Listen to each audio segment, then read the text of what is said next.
환경부 화학제품관리과장입니다. 안전확인 대상 생활화학 제품 지정 및 안전 표시 기준 고시 개정안에 대해서 말씀드리겠습니다. 올해 1월 1일 시행된 화학제품 안전법은 크게 두 가지의 안전관리 제도를 갖고 있습니다. 하나는 살생물 물질, 살생물 제품에 대한 스크린 제도와 다른 하나는 생활화학 제품에 대한 안전관리 제도입니다. 이번 고시는 생활화학 제품에 대한 안전관리의 핵심 내용을 담고 있습니다. 이번 고시 개정안에 대한 내용을 말씀드리겠습니다.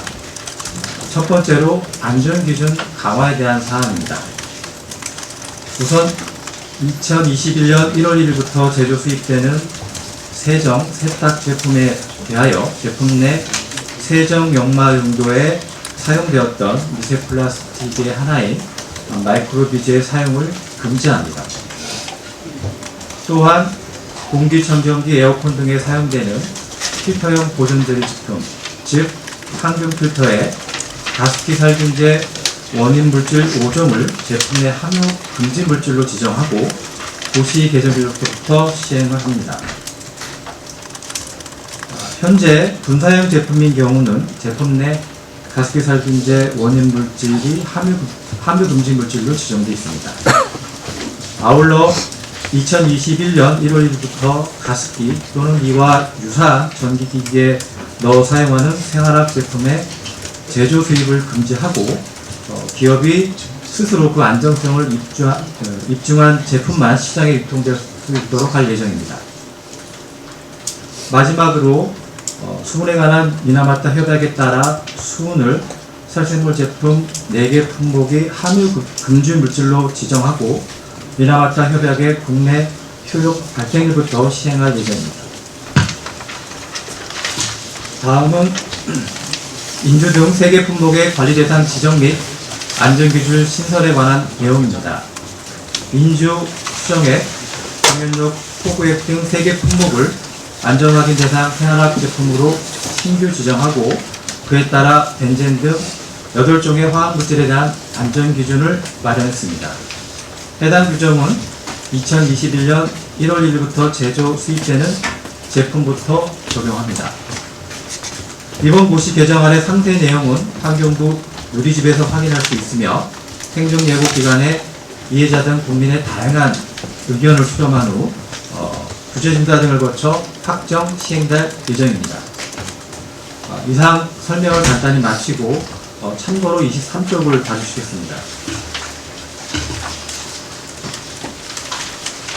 생활화학 제품 관리체계에 대한 상단 표입니다. 저희가 비관리 제품에 대해서는 1차적으로 실태 조사를 하고 그 실제 조사된 제품에 대해서 인체 유해성 평가를 합니다.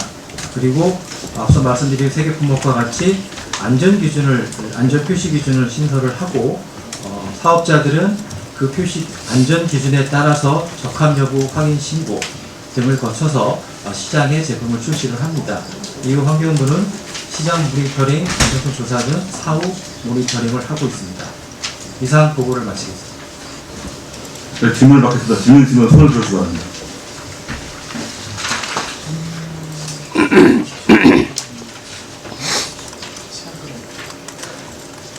내신문 김아영입니다. 진짜 내신문 김아영인데요. 되게 세부적인 내용이 있으면 좋아서 좀 헷갈리는데 그러면 EU에서 2022년 그 홈페이지에 있는 부분이요. 수출이요.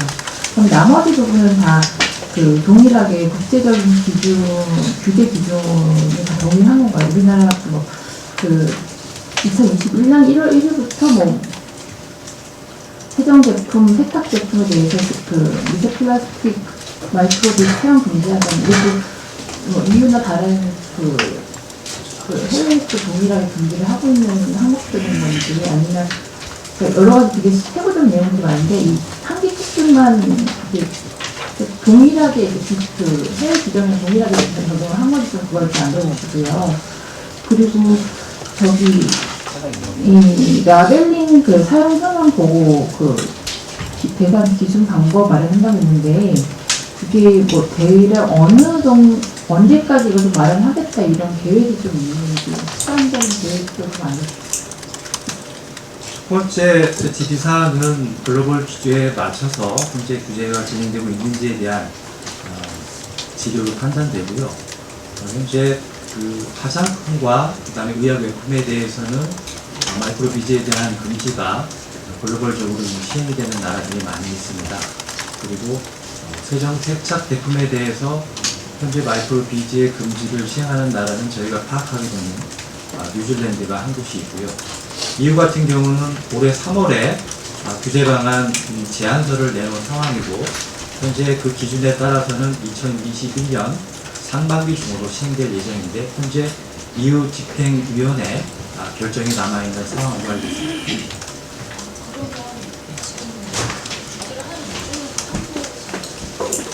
저희가 파악한 바로는 현재 화장품, 의약품을 제외하고 세정 세탁 제품에 규제하고 있는 나라는 뉴질랜드로 파악되고 있습니다. 두 번째 라벨링과 사용량 보고 등에 관해서는 현재 저희가 11월부터 내년 동안 관련 연구 용역을 실시를 하고 있고요. 이제 그 영역이 끝나면 계획 등에 관련돼서는 내년 12월에는 라벨링과 사용량 보고 제도를 아마 2002년, 2023년, 2022년도에 시행하는 걸로 현재 프로포절이 나온 상황입니다.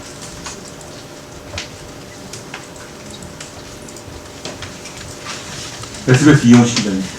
그 간단한 거는 좀 질문할게요. 이 마이크로 비즈 오늘날 처음 알았는데 이 용어를 이제 그러면 기존에 이제 이제 사용했던 공점에서 이걸 이제 갑자기 사용하지 말라 지금 규제를 한다 하면 그 공정이 뭐 이걸 마이크로 비즈를 넣지 않고도 원활하게 작업을 할 수 있다고 그런 겁니까? 아니면 무슨 이게 연간 그러면 그동안에 이 마이크로 비즈가 어느 정도 유통이 되고 소비가 좀 됐는지 뭐 이거 이 부분 좀 알 수 있나요? 그 유통량 자체에 대해서는 저희가 사실은 실태 조사를 업계를 통해서 진행을 했지만 답변이 정확하게 오질 않아서 정확히 파악된 부분은 없고요. 현재 2017년 저희 나라 같은 경우는 화장품과 의약용품에 대한 마이크로 비즈에 대한 금지 이후에 현재 대체 물질로 실리카나 점토, 특히나 고가 화장품 경우에는 시아뉴 등이 사용되고 있고요. 현재 세정 세탁 제품에 마이크로 비즈를 사용 안 하는 제품들이 많이 늘어나고 있습니다. 그 이유는 현재 대체품이 마련되어 있기 때문에 현재 마이크로 비즈에 의존하지 않는다라는 말씀을 드리겠습니다.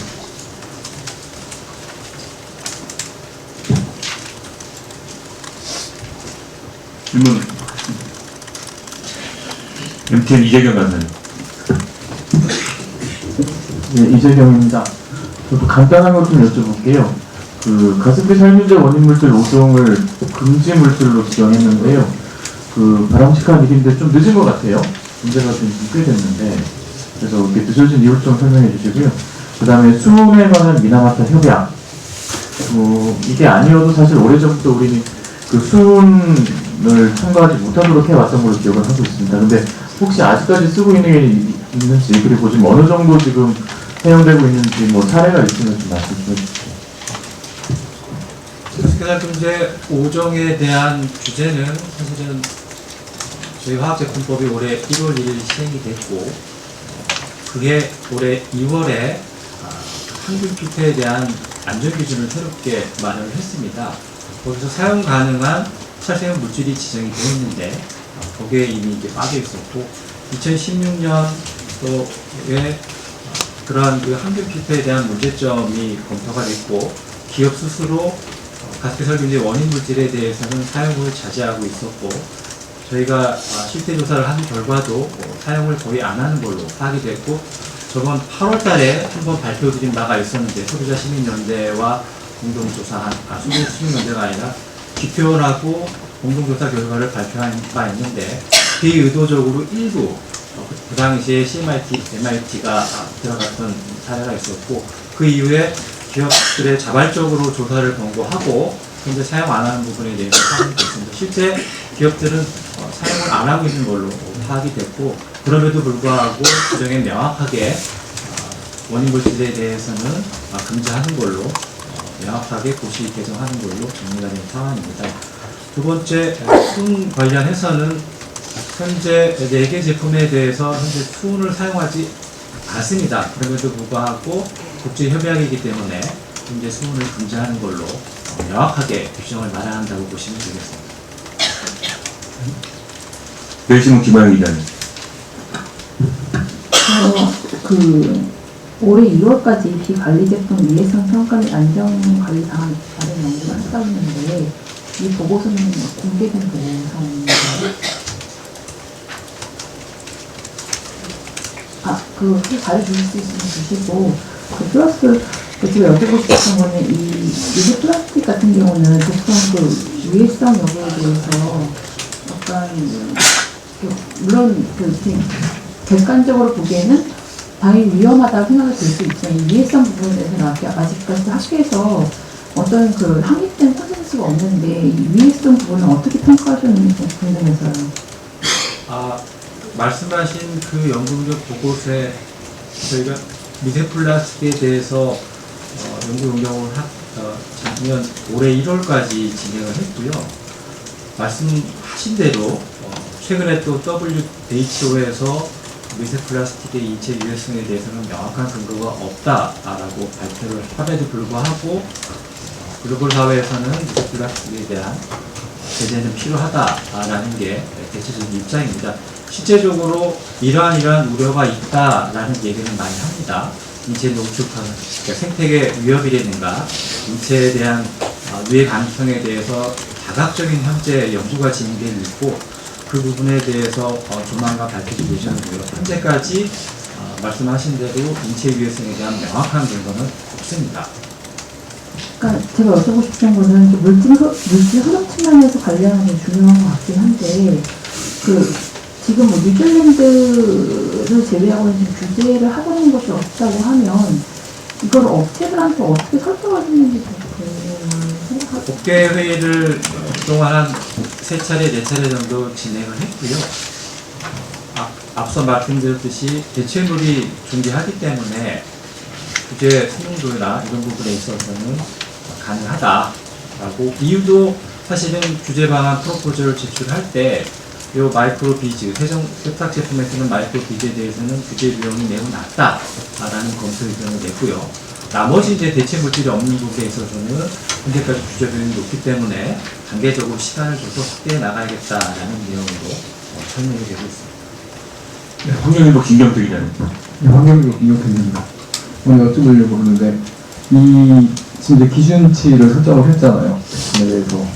그러니까 별로 다르겠지만 사용 못하는 것도 있고, 기준치를 설정한 물질도 제품도 있을 거고, 근데 그걸 초과를 했을 때, 초과를 한 걸 어떻게 잡아내는지, 모니터링을 어떻게 하는지, 아니면 감독을 하는지. 왜냐면 이제 제가 이걸 왜 여쭤보냐면, 하나 제품을 만드는 공장에서 발암물질을 과도하게 사용하고 있다라는 얘기가 있어서 그걸 살펴봤는데, 그 공장에서 이제 문제가 되는 게 3가지가 있어요. 첫 번째로는 그 제품에 대해서 카드뮴이나 이런 것들을 너무 많이 과다하게 사용을 했다. 두 번째는 이로 인해서 그 공장의 작업 환경이 그 노동자들에게 굉장히 유리했다. 세 번째가 이걸 제대로 걸러내지 못하기 때문에 폐수 배출 기준가 어겼다. 그럼 이걸 누가 할 거냐라고 봤을 때 여기 단속을 3번 나와야 되거든요. 그러니까 지방 노동시에서 한번 나와야 되고, 지자체에서 나와야 되고, 이 제품 관리에 대해서 한번 나와야 되고, 이 3번을 다 짚어가, 이 공장 입장에서는 단속만 3번을 받는 거예요. 근데 굉장히 번거로운 거죠. 그러니까 이게 또 반대로 뒤집어 생각하면 폐수 배출을 점검하러 나오면 그것만 보지, 이 공장 내에서 굉장히 지금 발암물질이 많이 사용이 돼가지고 노동자 환경이 어떻다라든가 이런 부분을 단속 안 하고 그냥 가거든요. 그러니까 이런 부분, 지금 제가 처음에 여쭤봤던 것도 이런 거 제품에 대해서 어떻게 모니터링을 할 것이냐. 왜냐하면 처음에 허가를 받거나 이랬을 때는 제대로 된 제품을 만들었다가 나중에 이것들을 그러니까 이런 게 원가를 줄이려고 이렇게 쓰는 거거든요. 원가를 줄이려다 보니까 수성 성분 대신에 유성을 많이 사용하다 보니까 카드뮴이나 이런 것들이 많이 들어가고 그래서 발암물질 가격에 들어가는 건데 이런 부분을 어떻게 잡아낼 것인지 이건 누가 하는 건지 어떻게 잡아내는지 말씀해 주세요. 네, 저희가 사업 모니터링 앞서 잠시 설명드렸는데 안전성 조사라는 툴을 통해서 말씀하신 사항에 대해 그러니까 기업이 제품을 출시하기 전에 그 환경부에서 지정한 시험검사 기관에 안전기준 적합 여부에 대한 확인을 받습니다.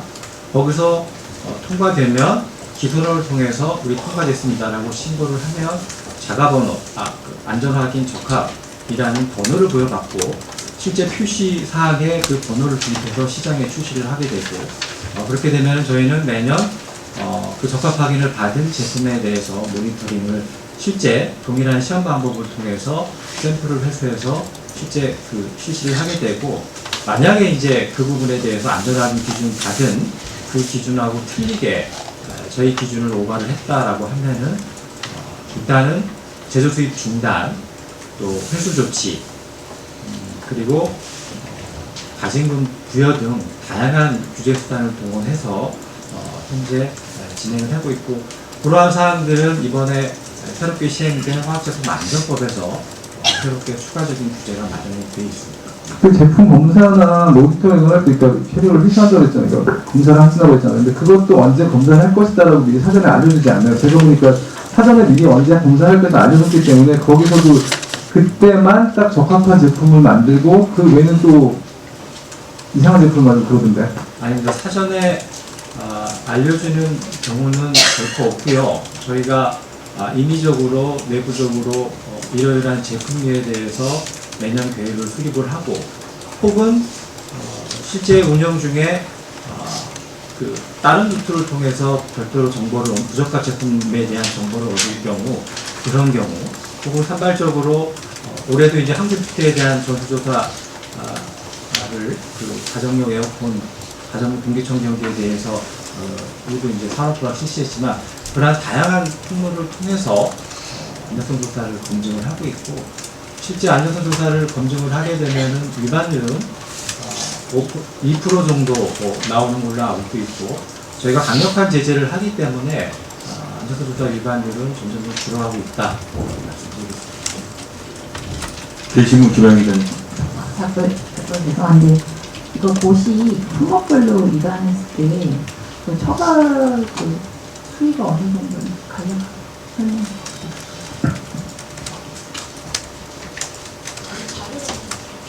예. 말씀드린 대로 딱 위반됐다라고 하면은 제조 수입 금지가 바로 들어가고요. 그 다음에 회수 조치 명령이 떨어집니다. 그 다음에 과태료가 부과되고 검찰에 고발이 되면서 7년 이하 7천만 원 이하의 벌금에 처하게 되는 사안이 되고 추가적으로 플러스 실제 판매된 금액의 과징금 금액만큼 과징금이 부과되는 프로세스로 진행이 됩니다. 네. 질문 없습니다. 중앙일보 김정희 기자님. 네, 중앙일보 김정현입니다. 지금 노래 화학물질 평행 스트레칭을 넣어가지고 뭐 가습기등 이상한 전기용품에 사용해서 쓰는 제품은 제조 수입 금지한다라고 되어 있는데요. 지금 현재 이거에 해당되는 제품이 시장에 몇 종 정도 있는 걸로 파악하고 계신지 그리고 뭐 가습기용 내지는 뭐 편백액 이런 거 말고 최근에 뭐 집안 살균용으로 약간 미니 청소기 형식으로 핀처럼 뽑는 그런 청소제들도 그렇게 뽑아가지고 사용하는 게 있던데요. 이런 것들도 다 포함이 되는 건지. 지금 두 번째 말씀하신 사항을 다시 한번 말씀해 주세요. 약간 그 모기차처럼 살균용으로 집안에다가 이렇게 소독제를 뿌리는 기계 같은 게 최근에 나왔더라고요. 그런 것들을 좀 쓰는 것 같던데 민간에서는. 그런 것들도 이번 모레 첨가한 액으로 분류가 돼서 제재 대상인 건지. 그거는 요구한 사항은 좀 달리 다른다라고 보시면 되고요. 근데 저희가 작년 이 재산 실태 조사를 통해서 현재 가습액 그리고 물 위에 사용하는 제품에 대해서는 피톤치드 혹은 편백나무 액 이런 부분들이 방향제, 탈취제 외의 용도인 가습 용도로도 일부 사용하는 것으로 파악을 했고요.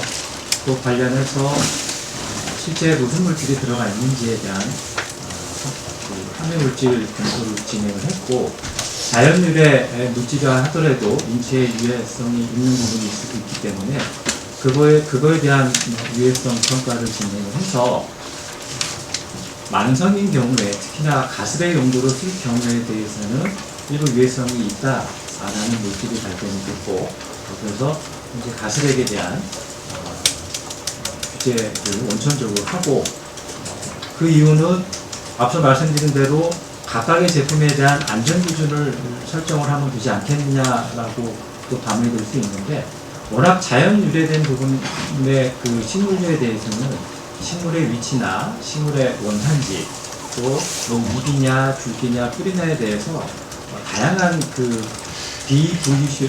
비VOC라는 테르펜류가 발생이 됩니다. 그래서 워낙 많은 물질이 발생되고 품질이 보이지 않는 단계의 경우로 인해서 내가 원천적으로 사전 예방적 차원에서 금지를 하는 게 맞다. 그러니까 현재 뭐 이거의 제재 대상이 될 것으로 예상되는 종목 수가 몇 종인지. 현재 한미육 사무관이고요. 현재 21개의 제품이 유통으로만 사용하고 있는 제품은 4개 제품으로 현재 파악하고 있습니다. 현재 소량 생산, 소량 판매되고 있는 상황이기 때문에 소비자들이 쉽게 사용하지 않고 있는 제품들이지만, 앞서 말씀드린 대로 미세 플라스틱과 이 가습액 등에 대해서는 저희법 2조에 따른 사전 예방 원칙에 따라서 현재적으로 관리하는 측면으로 보시면 될 것 같습니다. 네,